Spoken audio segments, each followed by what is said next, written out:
Hi everyone, welcome to Gateway Lectures. Here are the solutions for the quiz day 18. And today is the last subject in the cycle, and from tomorrow again the cycle repeats. Today is day 18. So far we have finished 17 individual subjects, right? Starting from thermodynamics, and yesterday we ended with industrial engineering. And today is the last topic is engineering mathematics. And today in engineering mathematics we'll finish 5 questions, and from tomorrow again the cycle starts freshly. Hope you are enjoying the daily quiz. Here is our first question. The area of the segment cut off from the parabola x square is equal to 8y by the line x minus 2y plus 8 is equal to 0 is. First of all, we need to know how the x square is equal to 8y parabola looks like. Okay, for that what we will do, see, whenever I'll just give an example here.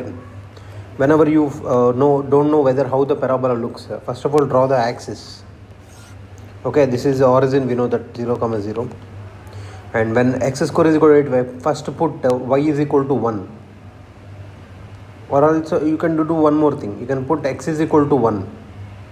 So putting x is equal to 1. So we are at this point. So I am showing here. We are at this point. X is equal to 1.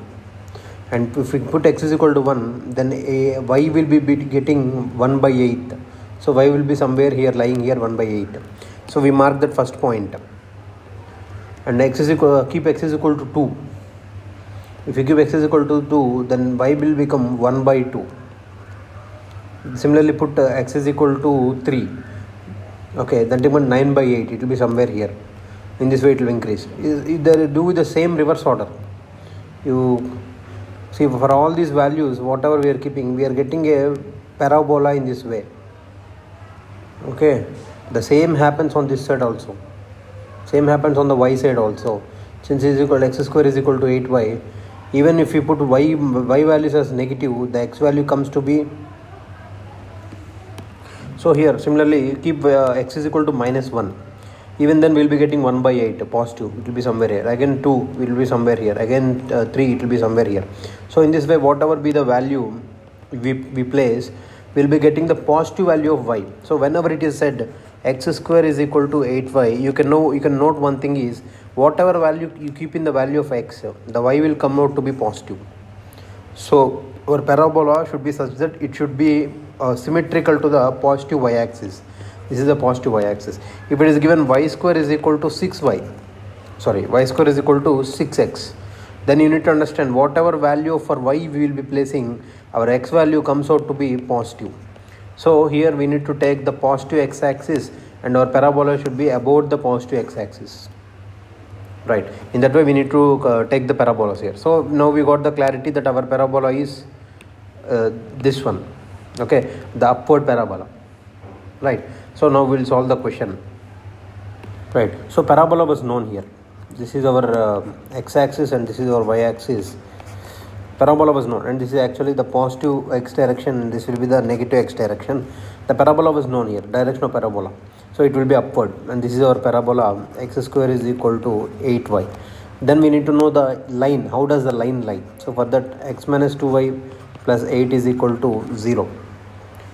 So what we'll do is, to know the position of this line, we'll keep x is equal to 0 first.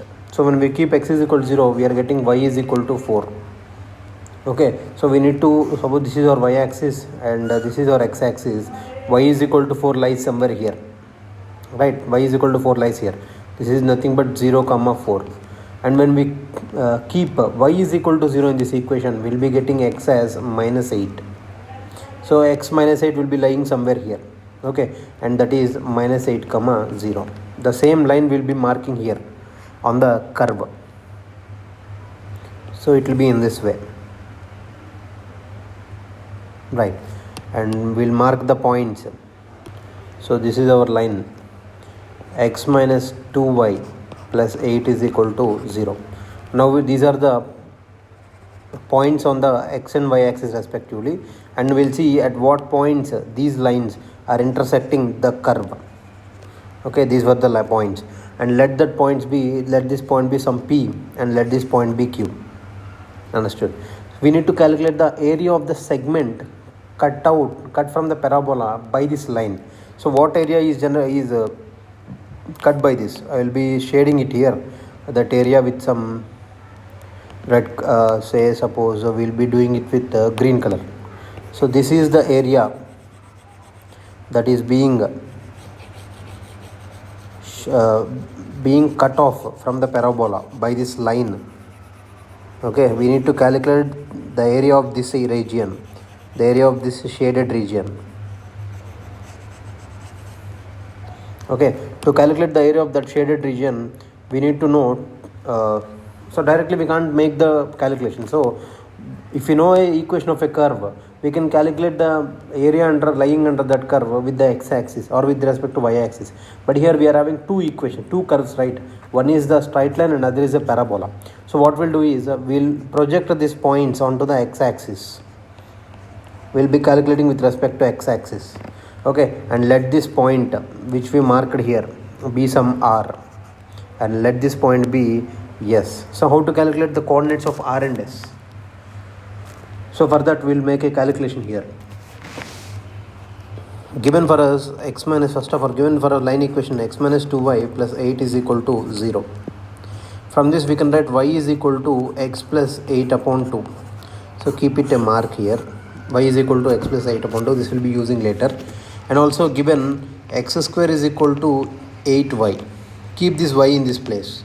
So x square is equal to 8 into again x plus 8 upon 2.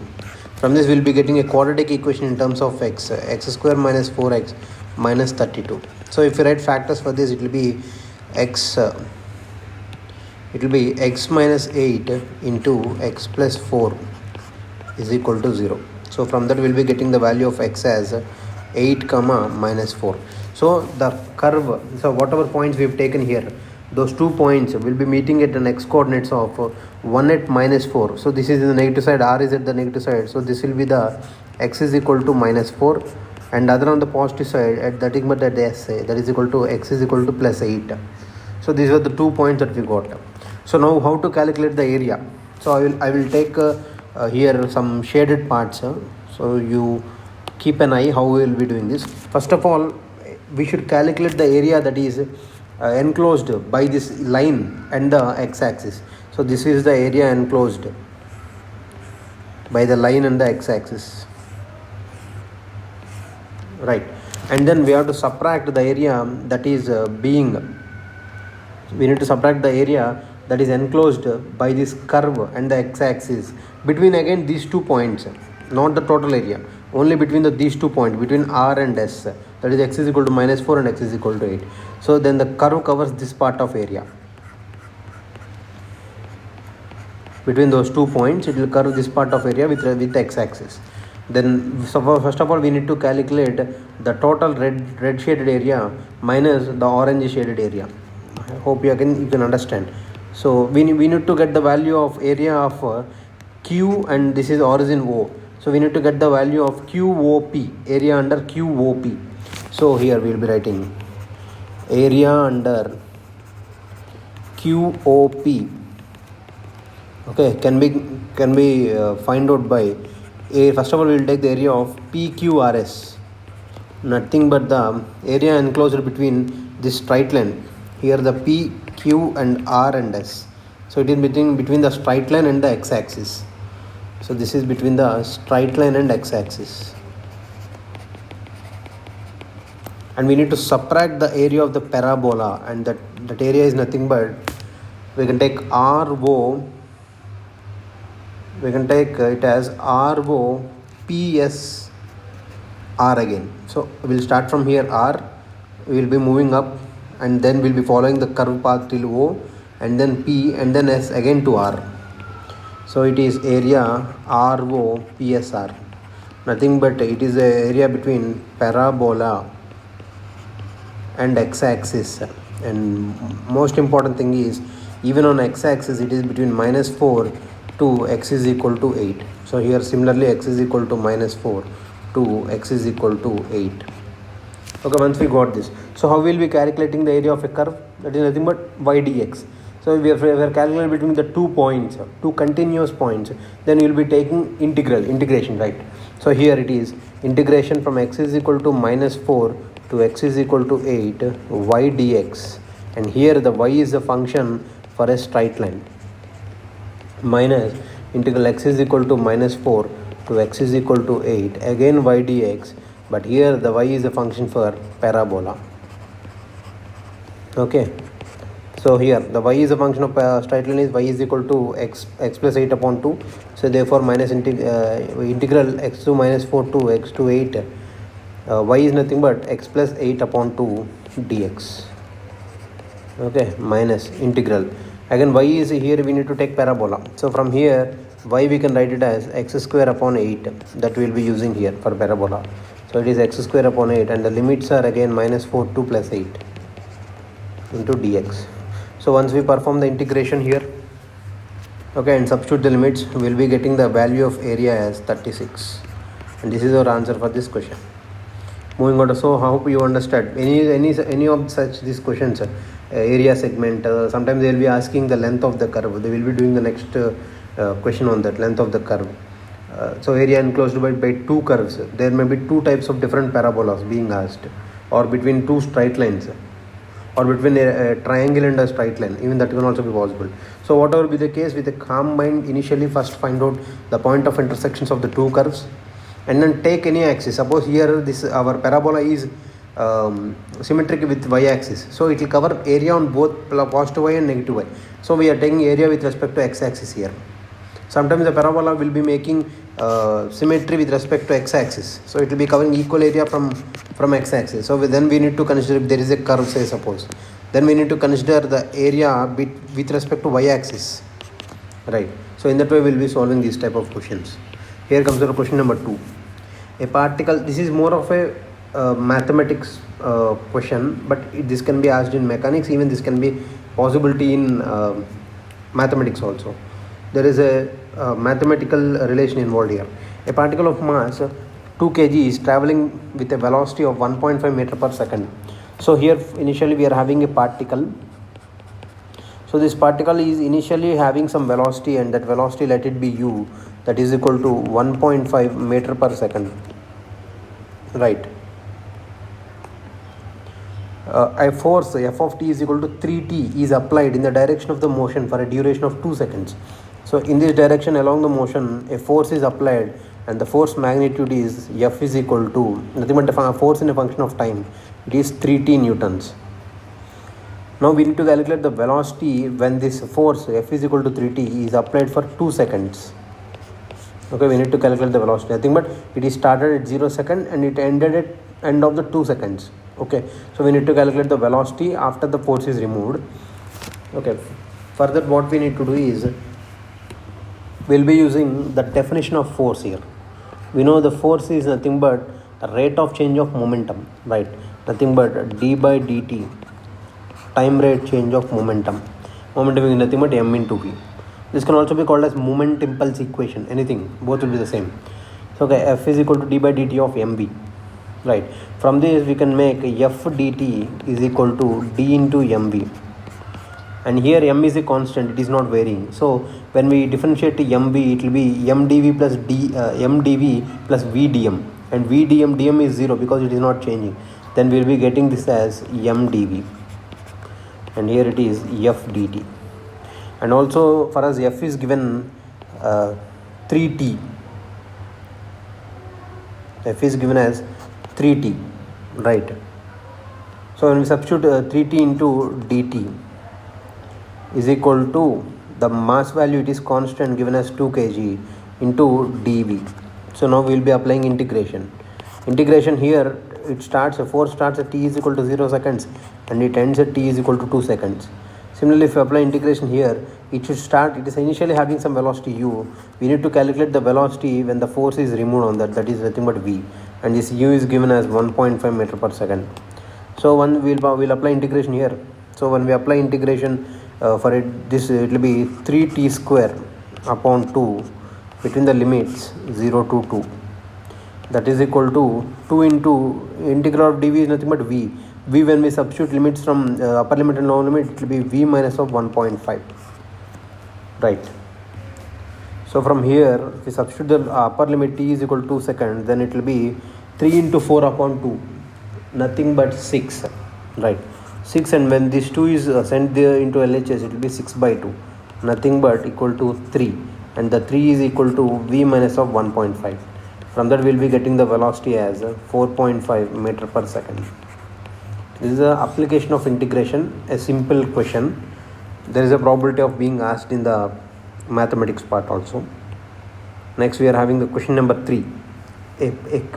See, more often science oriented have taken the question, not like linear algebra, taking the eigenvalues, eigenvectors. It is all same for all the processes, right? It will be same. Once you know to calculate the eigenvalues and eigenvectors, then you can do many number of problems on that. It will be easy that you can practice from previous questions.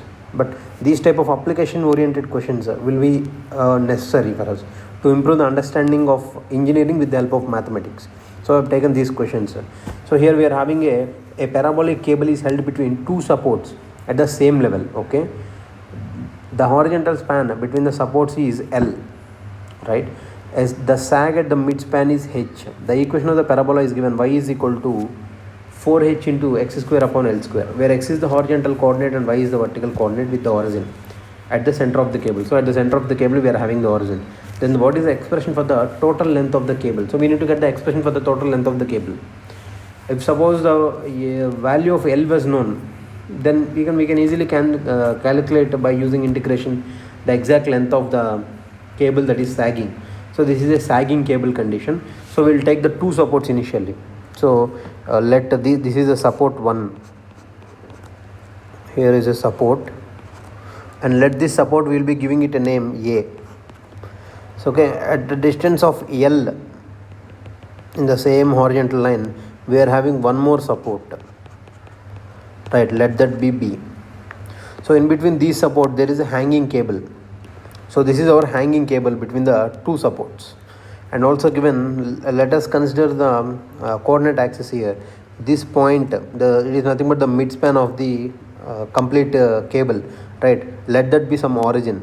So it is the origin point 0, 0, right? If that is the origin, this is our y-axis, and this is our positive x-axis, and this is our negative x-axis, right?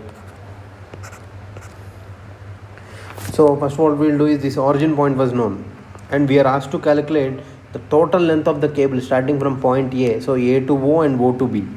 What will be the total length of cable if this parabolic is, so it is a cable in the form sagging in the form of a parabola, and for that equation is given y is equal to 4h into x square upon L square, right? Where h is the height by which it was sagged at the midpoint, nothing but the deflection at the midpoint we can say, but here there is no load, maybe because of its self weight it was sagged. There is something called a stress relaxation. In general we study in material science, strength of materials, stress relaxation. That is what happens in the electrical cables which were laid. Initially when they were laid they will be pulled with some tension. As days pass, due to the self weight of these cables, they will be sagging down. So that sagging is called a stress relaxation. Here we have taken the same condition. There is a cable wire which is a parabolic form. It is at the midspan it is having a deflection of h, and also the distance between the two supports is given as L. Okay, so here we need to get the expression how the total length of this cable is expressed. Total length is nothing but AO plus OB, how it will be expressed.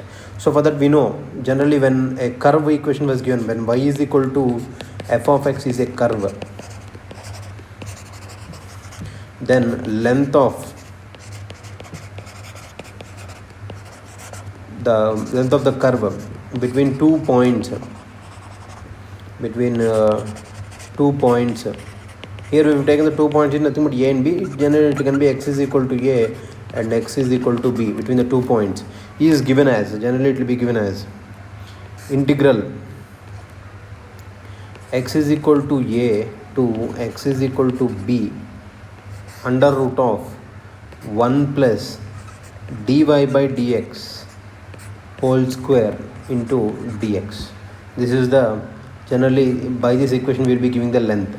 Here A is nothing but this coordinate, the coordinate at here, it is minus L by 2 comma h, and here B is nothing but plus L by 2 comma h, nothing but here x is equal to minus L by 2, and here x at point B x is equal to plus L by 2. So we'll be taking the 2 points between the, so here the limit will be minus L by 2 to plus L by 2, and given the equation of y, we'll be calculating the dy by dx first. So given y is equal to 4h upon L square into x square. So what will be dy by dx? Dy by dx is equal to 4h by L square is a constant, and derivation of 2x square is 2x. Okay, from this we'll be getting the dy by dx as 8hx upon L square. So this will be using in our length, where integral x is equal to minus L by 2 to x is equal to plus L by 2 under root of 1 plus 8hx by L square whole square dx. Okay, and then this is nothing but the length. Therefore finally our length will be, it is between minus L by 2 to plus L by 2. It is a continuous function. So what we can do, we can take 2 times. So 2 times of integral 0 to L by 2 under root of 1 plus 64 h square x square upon L power 4 into dx. So this is our final expression. Here we can still solve the question, but the main thing is once we are solving the question, we will be getting a many difficult parameters here, since it is an under root. Again, when we make an integration for under root, in the denominator we will be getting the differential term. Again we need to take x into the numerator for all that, but just we can represent this question from where we have taken. There was only asked to get the, we were just asked to get the expression. So for expression, this will be our answer. If we know the value of L, then the value of L and H, then our simplification will be very easier here. So this is our final answer. And here comes our question number 4. This is on vectors. Then vector A was given. Okay, it is given 2i cap plus j cap minus 2k cap. And vector B was given. So there are 2 vectors, j cap, and k was not mentioned, so we can take it as 0 into k cap. Okay, and there is a C, vector C, such that they gave a condition which for vector C, that A dot C, dot product of vector A and vector C, is nothing but modulus of the vector C. We know how to take the modulus. If suppose there is a vector, say A, and it is given as xi cap plus yj cap plus zk cap, then how will we be writing the modulus of A? It is nothing but under root of x square plus y square plus z square. Generally vector is nothing but a representation of a point in a 3D vector space. Then modulus tells us how far that is point is from the origin. Okay, and this is the modulus of a vector. Right. So for us, there were the conditions given. A dot C is nothing but modulus of C, and also modulus of C minus A is 2 root 2, and also given the angle between the vector A cross B. So A cross B, when we make a vector cross product, then our output will also be a vector. So there is given the angle between a vector A cross B and a vector C is 30 degrees. And then we need to calculate the modulus of A cross B cross C. So we need to take the vector A cross B and we have to make the cross product for it C. Then we need to get the final magnitude of that. Modulus is nothing but the magnitude. So what we'll do is, first we'll apply the cross product for A and B. We'll be getting the final vector, because we are using many places we are using A cross B. So first we'll do A cross B. So how will we do A cross B? Nothing but we'll be taking lines I, J, K, plus, minus, plus, and he will be writing the coefficients 2, 1, minus 2, and for this 1, 1, 0. Okay, first plus of I into, will be cancelling the first column and first row, then 1 into 0, minus of 1 into minus 2, and that comes out to be 2. Similarly minus j into 2 into 0, minus of 1 into minus 2, nothing but plus 2, so it comes out to be 2, plus k into 2 into 1 minus 1 into 1, nothing but 1. So therefore we got A cross B vector as 2 I cap plus minus 2j cap plus k cap. This is the A cross B vector, and once this was known, it was given the angle of 30 degrees between A cross B and the vector C. Okay, A cross B and vector C. When angle was known, what we can do is we'll calculate finally we need to calculate A cross B cross C. So now itself we'll calculate the A cross B cross C, and further we'll also take the modulus. It is nothing but modulus of A cross B. Generally modulus of A cross B nothing but mod A into mod B into the angle between them. So here similarly mod of A cross B into modulus of vector C into the sine of the angle between them. Since cross product, we will be taking the sine of 30 degrees. Okay, this will be keeping aside. We will be leaving some space here because we need to get the final answer for this. We will be solving the remaining part. We will get the remaining condition. Here A cross B was known. Modulus of A cross B can also be calculated. Sine 30 was known, but we don't know the modulus of C. For that we will be using this equation, this condition. So modulus of C minus A is given as 2 root 2. Right. So what we'll apply is a square on both sides. Generally, when you take a vector A minus B, for the modulus, if you square that, it will be taking the same form of A minus B whole square. Nothing but A square plus B square minus 2BB. Similarly here, modulus of A whole square plus modulus of B whole square minus 2 into, but in place of A and B, we'll be getting A dot B here. So modulus of A dot, it will be modulus of total A dot C. So it will be modulus of 2 into modulus of A dot C. Okay, that is the condition. Similarly here we will apply square on both sides. Then it will be modulus of C minus A whole square. Then it comes out to be 2 root 2 square is nothing but 4 into 2 8. Then here we'll do it modulus of C square plus modulus of A square minus modulus of 2 into A dot C. Okay, modulus of, and that is equal to 8. And in the question given, modulus of A dot C is nothing but equal to the modulus of C. Okay, we'll substitute that here. Modulus of C square plus modulus of A is nothing but the vector A was already given in the question, 2y cap plus j minus 2k cap. When we take the modulus for it will be under root of 9, nothing but here 9, minus 2 into A dot C. Modulus is given in condition in the question, nothing but the modulus of C, that is equal to 8 here. Right.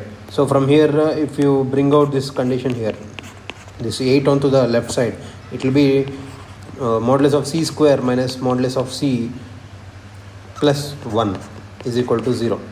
And this by factorization we can get it is like A square minus B square, A square minus 2AB plus B square, right? So here we can write it as modulus of C minus 1 whole square is equal to 0. From this we are getting the modulus of C value equal to 1. This we will be substituting in our final condition. So A cross B, just now we calculated, and further if we take the modulus, right, that comes out to be under root of 4 plus 1 into modulus of C, just now we calculated 1 into sin 30 is 1 by 2, right? And this comes out to be under root of 4 plus 1 is nothing but under root of 9, that is 3 into 1 by 2 is 3 by 2. So and this is our answer for this question number 4. And here comes our question number 5. It's a system of equations. So here given a system of equations, there are 3 equations. One is x plus 4ay plus az is equal to 0, and x plus 3by plus bz is equal to 0, and similarly x plus 2cy plus cz is equal to 0. So it is a system of equations. There were 3 equations given. And given said that this system of equations has non-trivial solution. Okay, it is having a solution which is other than 0. It is having some other solutions. So then we need to know in A, B, C are in which progression. So what was the relation between A, B and C? Okay, what is the relation between A, B and C? For that, first of all we'll see what system of equations can have solutions. So generally when there is a system of equations, in any equation we have system of equation, generally it will be having two types of solution. One is the trivial solution, which is nothing but the basic solution, nothing but has solutions of 0, 0, 0, nothing but 0 is a solution, and the other is a non-trivial solution. So this question whatever is given is having non-trivial solutions, and here also we are having few conditions here. For a trivial solution there is only one solution, that is 0, 0, 0. So it is called as the trivial unique solution. And generally when a solution had to be trivial, then its determinant of the coefficient matrix should be not equal to 0. If the system should have non-trivial solution, then the condition is its determinant of the coefficient matrix should be equal to 0. And also there were two more conditions here. There can be two possibilities. One is infinite number of solutions, nothing but infinite solutions. For that whatever the matrix A we are having, for that the rank should be less than the order. Suppose we are having a system of equations of 3 order, nothing but x, y, z, then n is equal to 3. If our rank is less than the 3, so suppose if rank of the matrix A is 2, suppose once we find out the rank, it is got to be 2, then and also the determinant of A is 0, then our non-trivial solution system of equations will have infinite number of solutions. And the one more condition is unique solution, nothing but unique non-trivial solution. This is possible when the rank of the matrix A is equal to the order of the matrix, nothing but equal to n. So this is our condition you need to remember to solve any question on this system of equations. Okay, we can solve any such questions. If the equations were given in the question and there were any conditions given, it is said trivial or non-trivial, then we can do in this way, right? And sometimes equation will be given and they will be asking what type of solutions we are having. Then in the similar manner we need to check the determinant and also the rank.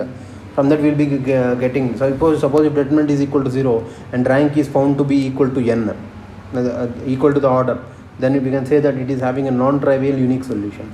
So in our question it is said it is having a non-trivial solution. Here we no need to check the rank here, okay, because they are not asked the type of solution we are having. We just gave the condition. So for non-trivial we first will write the coefficient matrix here. So we'll be doing it in a next page, so it will be very easier for the calculation. So the coefficient matrix is nothing but we'll take the coefficient matrix here. So coefficient matrix is x plus 4ay plus az, nothing but 1, 4a and a. Similarly x plus 3by plus bz, nothing but 1, 3b and b. Similarly the third one given 1, 2c and c. This is our coefficient matrix and it is of an order 3 cross 3 matrix. Okay, for this the determinant should be equal to 0. Okay, to calculate determinant here, we know general procedure will be taking plus, minus and plus here. We'll be taking each term and we'll be multiplying. But here, once we start doing the calculation will be too lengthier. So for that we'll be making a few changes. So the determinant is found out easily. For that we'll be making some few row operations. Okay, and the row operations are, I'll replace the row R2 by R1 minus R2.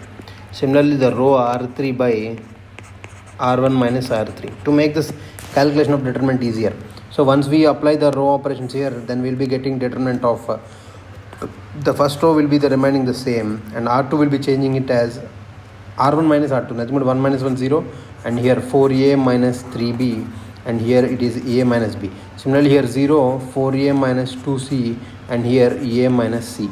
So for this we need to take determinant 0. Now it will be very easier once we start calculating the determinant. So first 1 into, so this row and this column will be cancelled. We need to cross multiply these terms, right? So it is 4a minus 3b into a minus c minus of a minus b into 4a minus 2c.